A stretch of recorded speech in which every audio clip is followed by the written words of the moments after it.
KC Joyner, NFL Insider, set to join us here on the Sports Bash. He'll give us a couple of key matchups to watch in this Eagles-Lions game. Where do the Eagles have some big advantages? Where is he worried? And then we'll kind of get a quip on each of the Week 3 games. But first, Casey, welcome back. He appears via the Boardwalk Honda Hotline. How are you, pal? Doing great. Like that Edge intro. I had a chance to interview him a couple years ago. Really great guy. There you go, man. As Josh is back in the studio. I can't take credit for the music today. Some people, some days, give him the credit for the music when it's me. Today, it's him pulling the music out. But let's dive into Eagles and Lions here. I want to first start with the Lions' offensive line against this Eagles' defensive front. You know, the Eagles, the last couple of weeks, we've talked, they should have had an advantage up front, and I don't know if they took as much of an advantage against both Atlanta and Washington's offensive line. How did the defensive line match up against this offensive front for Detroit? It's going to be really tough for Detroit because they want to be a run team. Coming into the season, Matt Patricia made it clear he wants to. I think he would like it if his quarterback dropped back fewer than 500 times all season. And mind you, the first two games, I know he had that game against Arizona where they threw a lot of passes. Coming into the fourth quarter, they looked like they were going to throw about 30 passes that game. It was one of the ways things turned out game script-wise that they had to change. So he doesn't want to throw the football. Having said that, this is not the kind of matchup that Detroit can lean on the ground game because their good blocking rate, that metric I have that measures offensive blocking production, it's not that good. It's about middle of the road. It's 43%. It's solid, but it's not that good. And I think tape-wise they haven't looked as good, and the Eagles are just dominated up front. So if I'm Detroit, I'm wondering if I can run the ball out, if I'm going to have to throw. And plus, they've got Taylor Decker, their left tackle, is questionable, so they might have some injuries up front too. Yeah, now when it comes to pass protecting, this is where, you know, the Eagles secondary has been getting beat sometimes, and, you know, some people have wondered how their pressure has been. How do the Lions pass protect for Matt Stafford? They like to throw dink and dunk throws fairly often. Again, like to be conservative in the offense. Patricia really doesn't want his offense to make a mistake, and when they're throwing vertical, they have some weaknesses up front. They have, again, I think a left tackle they're going to be able to, the Eagles should be able to get some pressure on that side. It's just how often can you get Stafford to throw vertical? Because everything about, I think the Eagles, I don't know that they want to get into a shootout game given their offensive injuries, but if I'm looking at the matchup, I want Detroit to have to throw the football and have to go vertical with it because if they want to do that, I think the Eagles can get pass rush pressure, and I think the Detroit's offensive game plan, the way they want to do things, doesn't lend in that direction. So if I'm Philadelphia, I want to bait them in the throwing vertical because I think I can get some picks and I think I can get some pressures. Hey, Casey, quick question. Why are the Lions not a better run-stopping defense from what you've seen on tape when they have guys like Snacks Harrison and Sean Robinson and Mike Daniels? I think part of it was against Arizona. They didn't. Arizona, they're going to play the pass first because you want to play the pass first against that team. You don't want to try and stuff the run, so you're just trying to win battles with your front seven. And they've got a front seven that can do it. Snacks, though, by the way, Snacks doesn't win a lot of point of attack battles. He's more of I'm going to take up two guys on the line and free a linebacker, which can be an effective way to do defense, but if you really want to be a disruptive defense, you need to do like the Eagles do and win point-of-attack battles up front. And then with the Chargers, I think that the Chargers' run blocking is just strong enough to have slowed them down. So I think that the Lions can be better on run defense than they've shown, but I still have them rated as a yellow-rated run defense. I just think they're not built to win point-of-attack battles. Casey, a lot of us, especially the three of us today, at least myself, I know, Jeff and Mike have touched on it as well, but we're anticipating this being the run game, the Doug Peterson bounce-back game where he pounds the ball up the middle. There's a trend after week 2 losses the past couple years, Casey, where Doug likes to bounce back and go back to the run, or not really go back, but go to the run, which is not something we see often from him. Do you anticipate that this Sunday against the Lions? And is there something that we're missing that, from the Detroit Lions perspective, are they a good run defense? Is there something there that we don't see that could cause some issues for the Eagles? They don't grade out particularly well in that good blocking rate metric that I measure. Again, they're a defense that I hesitate to say because the first two games, again, I think the first game they're playing pass, and so whatever they happen to win up front is what they win. They're not trying to do things to shut down the run. This may be a game where we see what kind of run defense the Lions really have.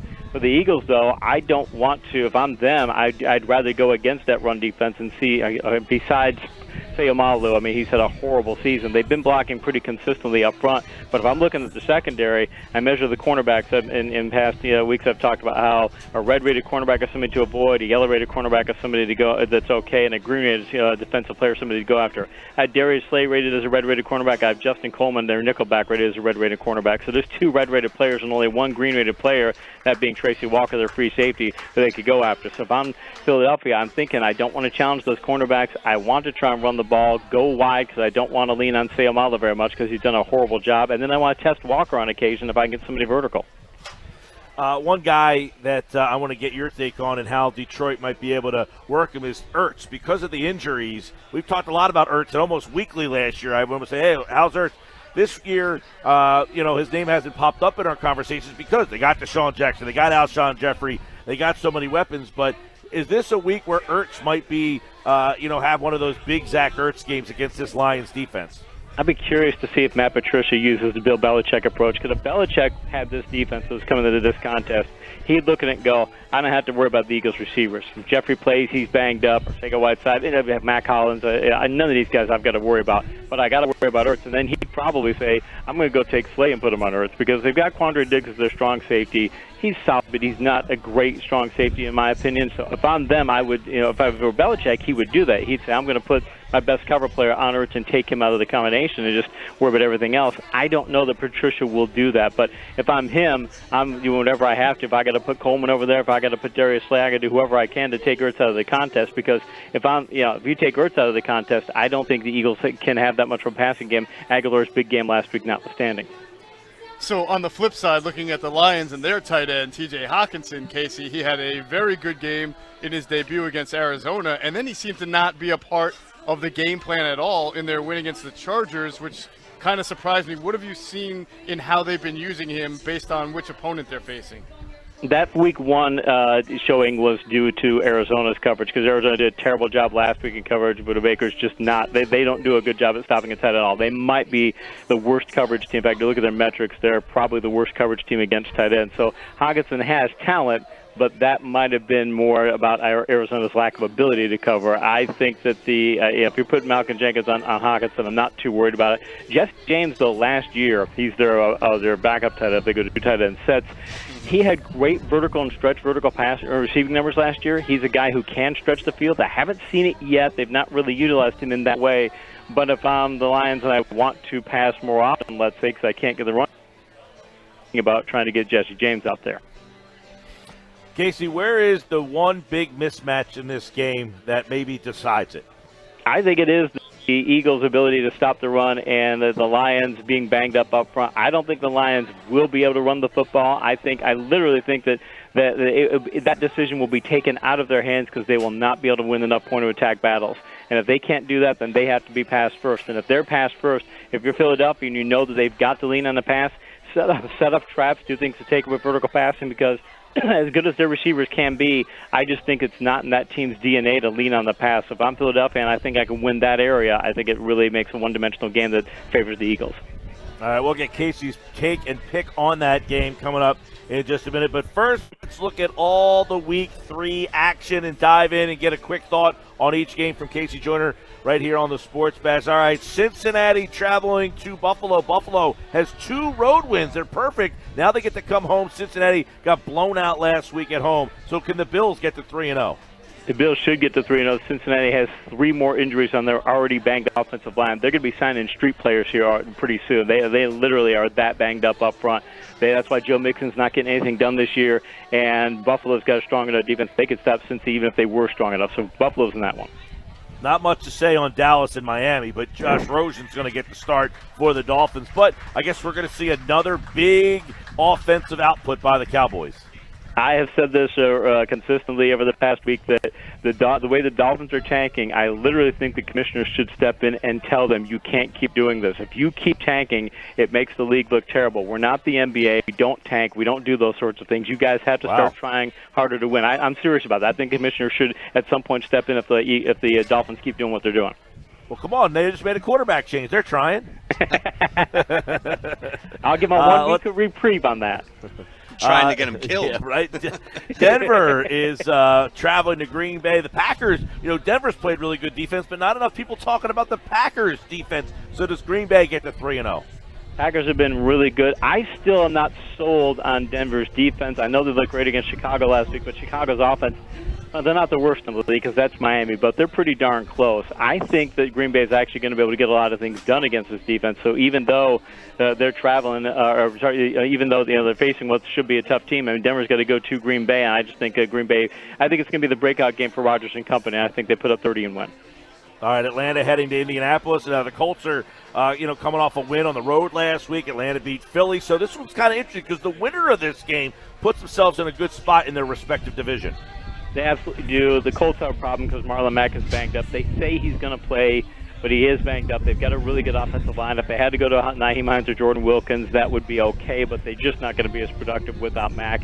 And as good as Brissett is, I think he's somewhat limited, and there are things that you can take away from their team and slow them down. So I think Atlanta's got offense is just going to be too much for the Colts.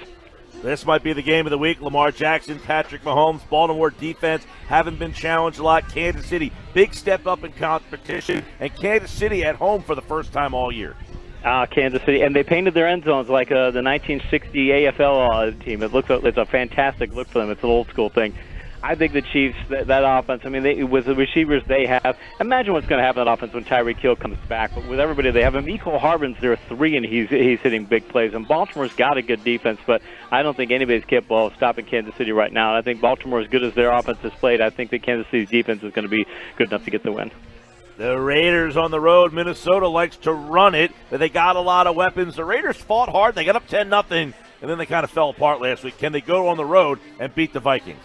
They're much improved, but Josh Jacobs is questionable both for an illness and because I think he's got a hip injury, I believe, but he's got 2 different injury designations on the injury report. So he's slowed. If he's out, then you've got DeAndre Washington and Jalen Richard. It's just not you don't want to lean on those 2 as your players, and I don't think they have enough in the rest of the offense. And Minnesota, even though they're saying we don't trust Cousins at all, we want to be a pure run-first team, they've got the people to do it. So I like Minnesota. NFL Insider KC Joyner with us, breaking down that takes a little from their offense, but not enough to stub their toe against the Jets, who are going to probably go with Luke Falk. I see Luke Falk. Mind you, Luke Falk set some records at Washington State. I mean, he's been a... And Gardner Minshew broke them all. Exactly. he was a good that powerhouse, Washington State, they just churn out NFL quarterbacks. Ryan Leaf, come on. Yeah. I think the Patriots last week on drive 1, they threw a ton of passes to Antonio Brown to show the league. See, we can integrate him into our offense. I think now that he's out, I wouldn't be surprised to see Josh Gordon see 6 passes in week 1 to go. Antonio Huda just made a drive that point home. I think they win by 30. By 30. I like that. All right, that's a bold statement right there. Carolina, Arizona. Arizona, fought hard last week on the road. They fought hard against Detroit, got that tie. Now they get to come home. Carolina's got all sorts of quarterback problems themselves. It's going to be interesting because Arizona's run defense is terrible. I've got them as a Green Raider run defense, so you're thinking, boy, they've got McCaffrey. He should be able to do a ton there. But if they can't threaten that in the passing game with Cam Newton out, if they don't have, if Kyle Allen can't threaten the vertical pass and can't take advantage of that secondary, then it's going to be tough for them. So I think Arizona wins because it is Carolina traveling and Allen on the road and such. But I'll bet it's pretty close because Arizona has a lot of weaknesses in defense.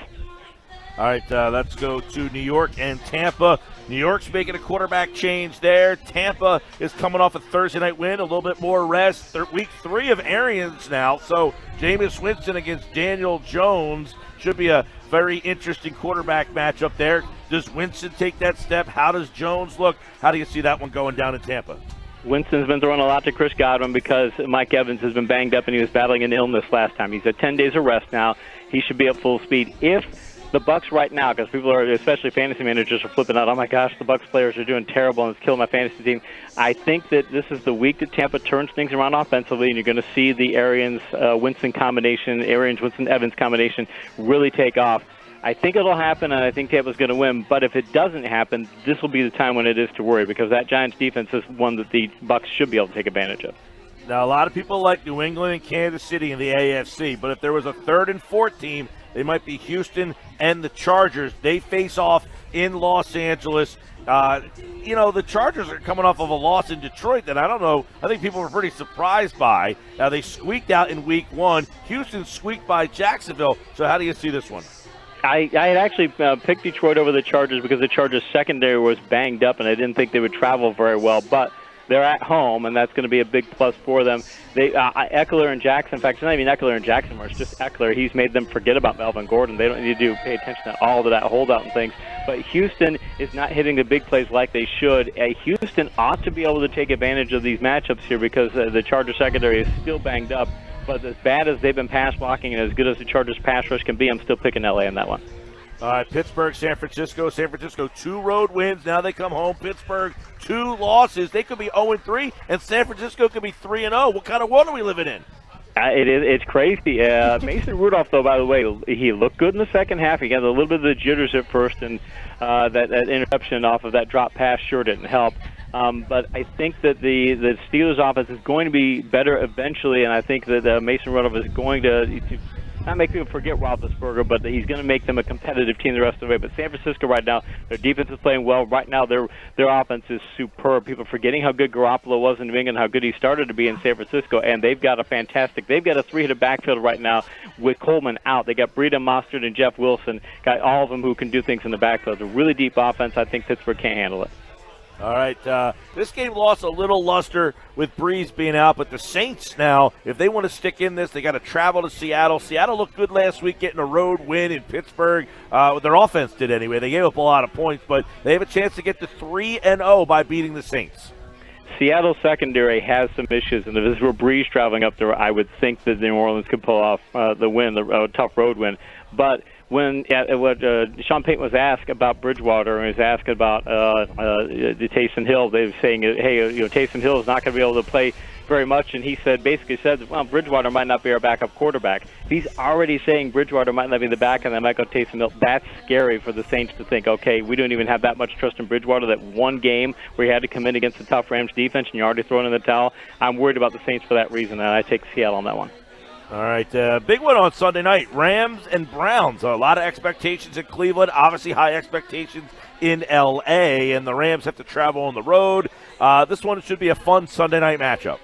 I think it's going to be a very high-scoring game. The Rams have some problems up front. Their blocking was, a couple years ago, they were the best offensive line in the league. They've not been blocking as well, both in the run game and the pass game, and they just have an injury up front too. So they've got, they're dealing with some issues there. Cleveland's offense, though, just hasn't taken off the way it should have. They're just not getting the kind of production out of the ground game. Their run blocking has been so-so. The pass block has been so-so, and they're not hitting the big plays. I think this will be a high-scoring game, but the Rams' offense is still in a little better shape, and I'll take them. All right, KC Joyner back on Monday, and he'll break down the Monday night game for us and all of the Week 3 action for us here on the Sports Bash Live on 97.3 ESPN as that Monday night game, Chicago and Washington. More on that game Monday. Last night, Jacksonville, a 20-7 winner over Tennessee. So Week 3 underway, but let's get your take on Philadelphia and Detroit. Ultimately, how does that game go?